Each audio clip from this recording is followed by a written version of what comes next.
Coming up on this edition of Jerusalem Dateline, Israel entering a new phase of war with electronic attacks and striking Hezbollah weapons in Lebanon. We'll hear reaction from the Arab street, analysis from Yigal Carmon. Plus, the paper tiger that is Iran's current regime. How long can it last without the support of its citizens? And relieving the trauma for displaced Israeli families. One meal and one Superbook story at a time. All this and more coming up on this edition of Jerusalem Dateline.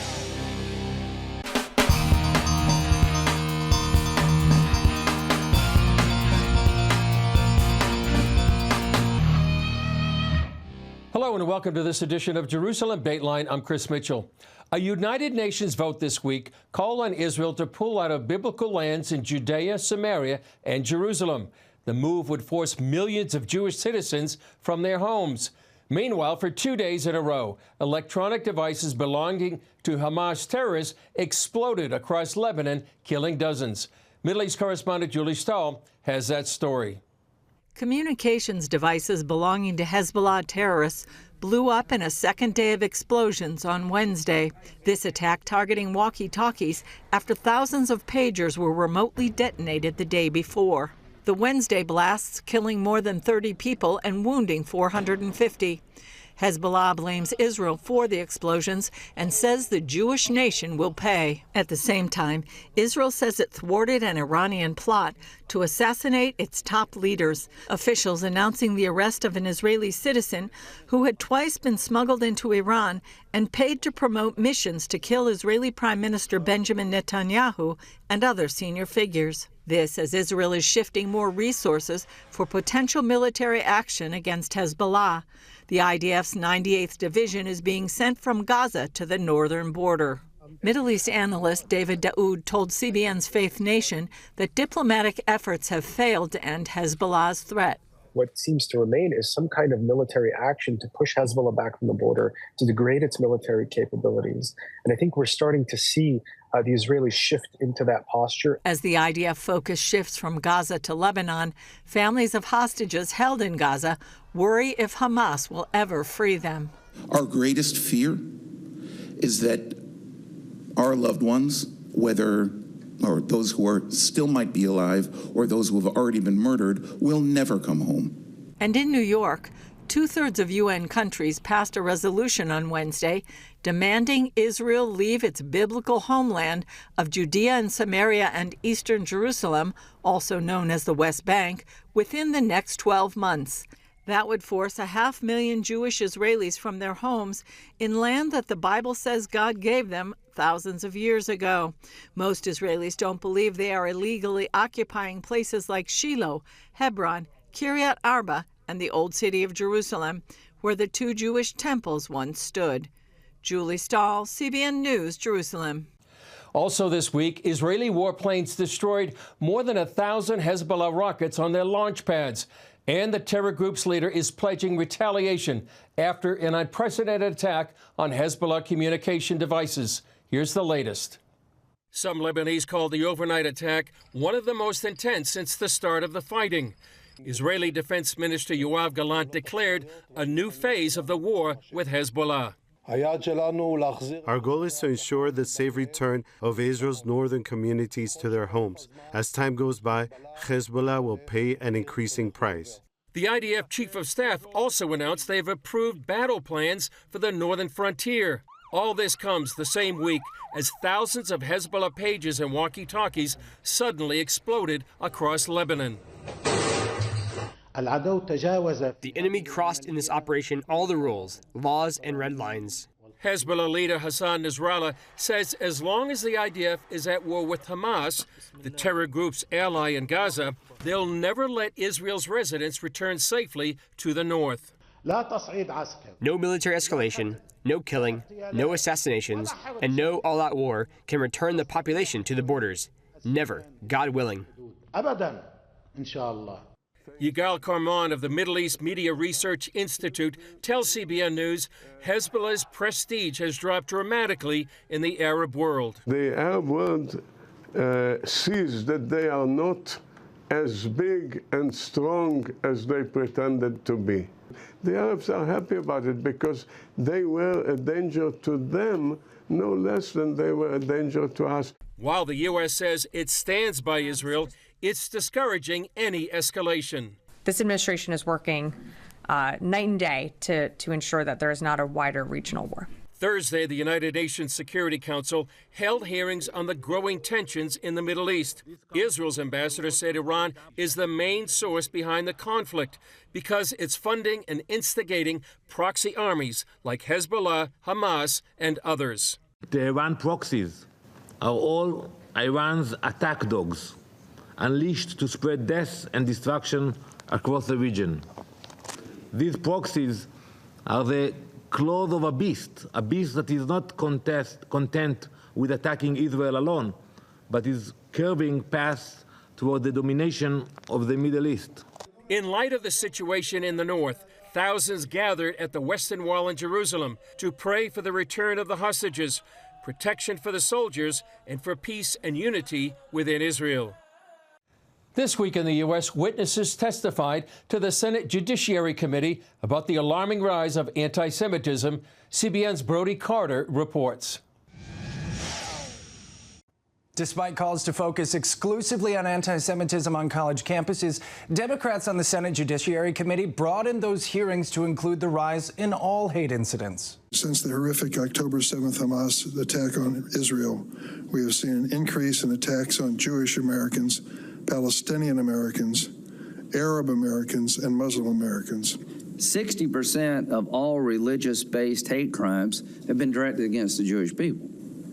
There's something going on here that needs to be addressed. Despite being only 3% of the population, Jewish Americans have remained at the top of the FBI's list of targeted groups, with anti-Semitic incidents rising more than 300% in the past year alone. What starts with the Jews never ends with the Jews, and it hasn't taken long already for the public cries from death to the Jews to become death to America and burning flags on our campuses. Rabbi Goldfeder testified Iran is supporting college protests in America. Immediately after October 7th, some of these groups, like the National Students for Justice in Palestine, came out and said, we are not just in solidarity with this movement, we are part of this movement. They chanted, we are Hamas. And when a group tells you that they are trying to provide material support to terrorists, you should believe them.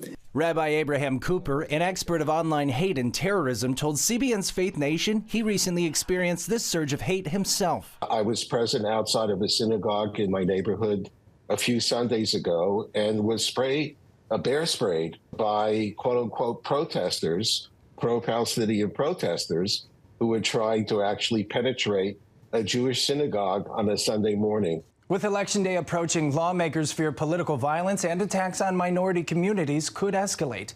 Brody Carter, CBN News. Coming up, what's the Arab world saying about Israel's increased strikes at Hezbollah?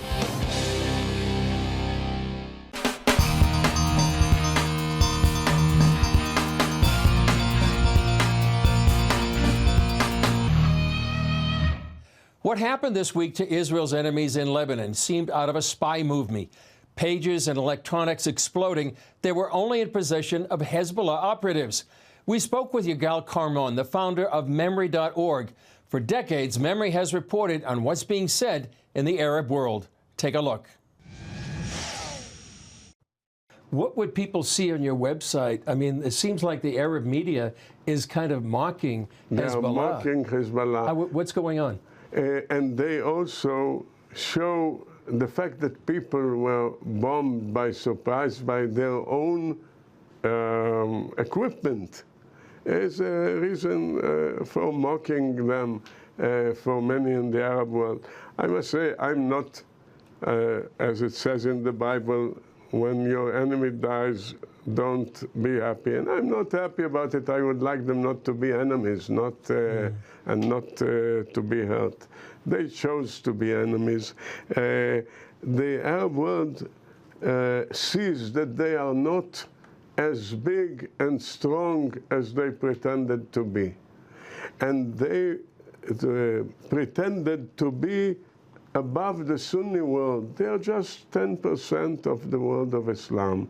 And they pretended to be so big, so strong, so against the Saudis, against everybody. Suddenly, they were gone back to their real size.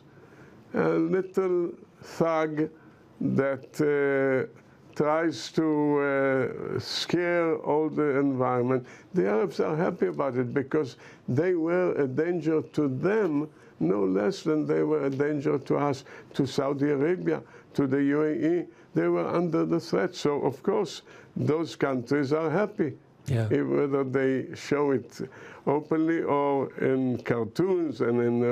But they are happy because this thug got his slap and is crying now.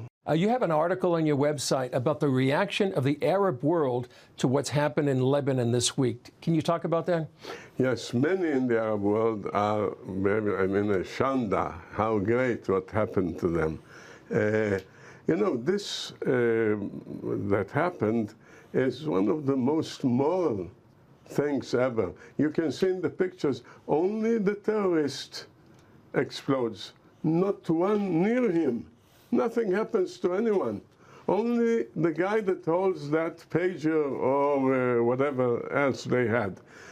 The most direct and limited thing ever. Not one that is not connected to the evil terrorist is hurt. I want to say this story is very hypocritical in the sense that Nasrallah gave a speech yesterday. Israel declared war on us. I mean, what have you done for the last year? The second day, on October 8, you attacked Israel. You caused the northern Galilee to be evacuated. You were proud of it. You stated it in your speeches. We have done this. Look at the Galilee. It's evacuated. And now you say, you declared war on us, Israel? Where were you for the last year? It's so hypocritical that people understand that he got what he should have gotten and maybe not enough. What was the reaction in the Arab world and in the Arab press? Clearly, Hezbollah has many enemies. Hezbollah is in a very problematic situation. Iran doesn't want to come to his help right now. They are collapsing. So this is not the time for Iran to rush to the help of Hezbollah. So they got it from all fronts, from their seemingly allies, Iran, and from whoever did it. Netanyahu said, all we want is to bring our citizens back to their homes in peace. And what does Nasrallah say in his speech? You will not be able to bring them home. A total declaration of a thug, of an enemy, and he doesn't stop. He just goes on with his threats. You will not be able, which means that the war of attrition from his side will continue. Well, it's a great insight, Yigal Karman, and people can see more on your website at memory.org. Thank you. Thank you. Up next, beyond the show of strength, how long can Iran last without the support of its citizens?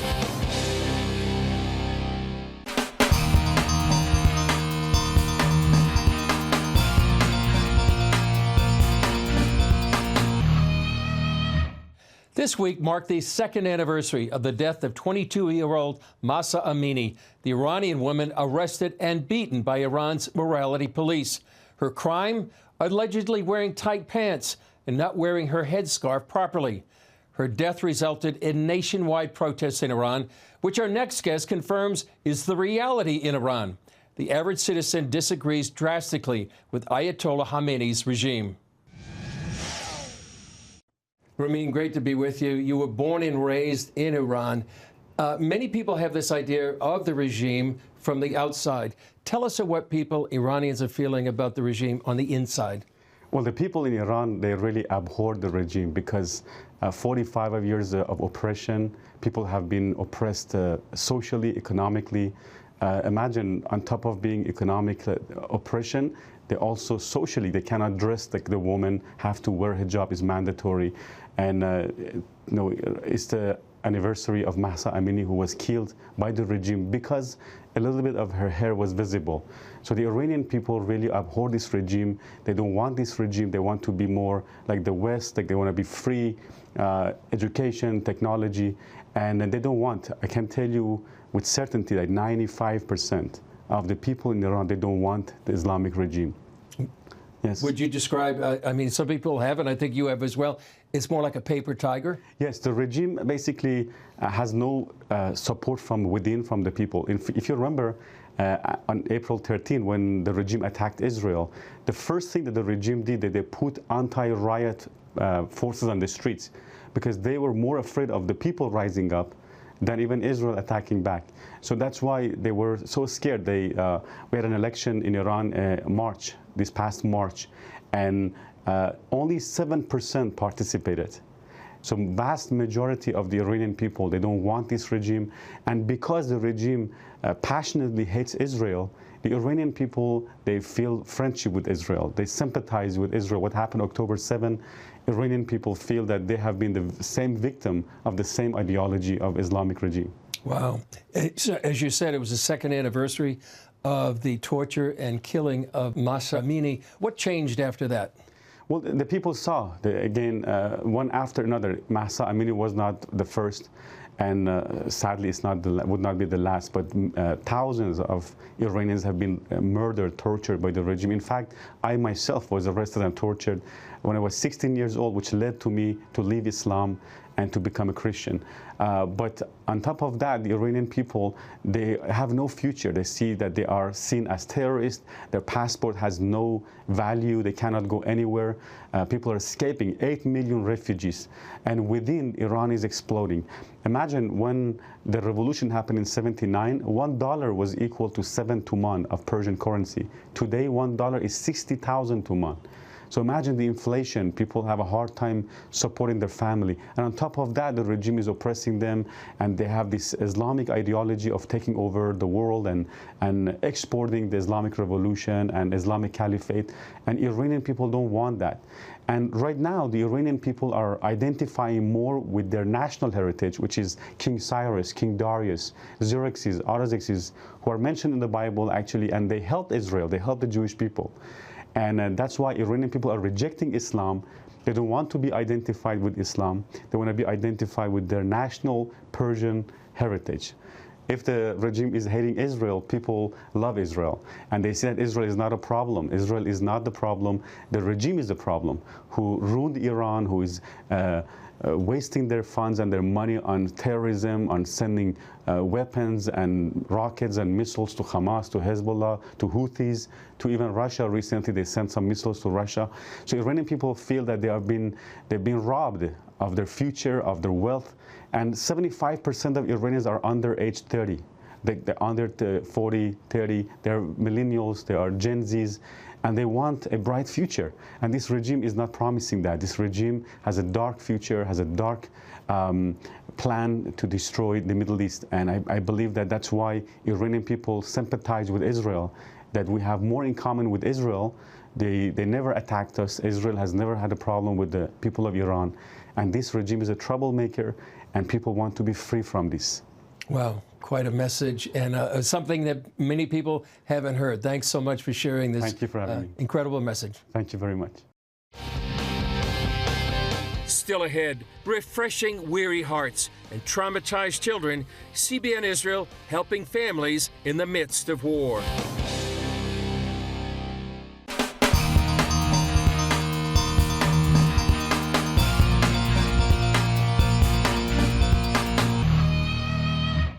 CBN Israel is specializing in trauma and stress relief these days.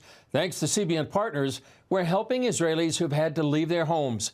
We're bringing food, essential items, and family festivals to lift weary hearts. Take a look. When Israel came under attack on October 7, thousands of Israelis were forced to evacuate their homes. The war, the trauma, and the lack of routine affected everyone, especially the children who were displaced along with their families. What I felt until now was fear, because in Ashkelon, they wouldn't stop shooting. I felt very anxious, and I didn't know what to do. Today, all we think about is fear and war. Missiles non-stop. The attacks kept coming. We are quite used to these situations, but it is very difficult for the children. CBN Israel set out to relieve the trauma and stress for these families.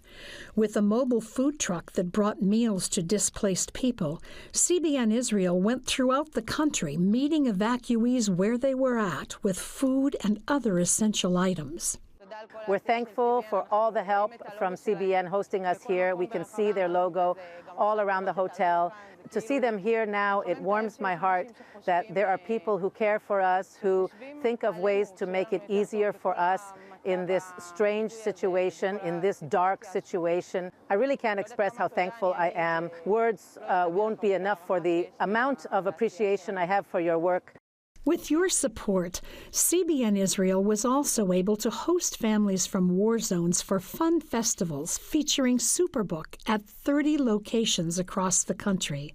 The kids got to play on bouncy castles and enjoy carnival food. CBN Israel gave families vouchers for food and clothing. One of the best things to get out of trauma, to deal with the sadness, especially for kids, is physical activity and movement. It's not the phone screens that kids sit in front of all the time. It's jumping on trampolines, doing sports activities and other fun, active games. We took them out of their rooms so they could have a change of scenery, and it was a big success. The parents wouldn't stop thanking us. This wouldn't have been possible without CBN and Superbook.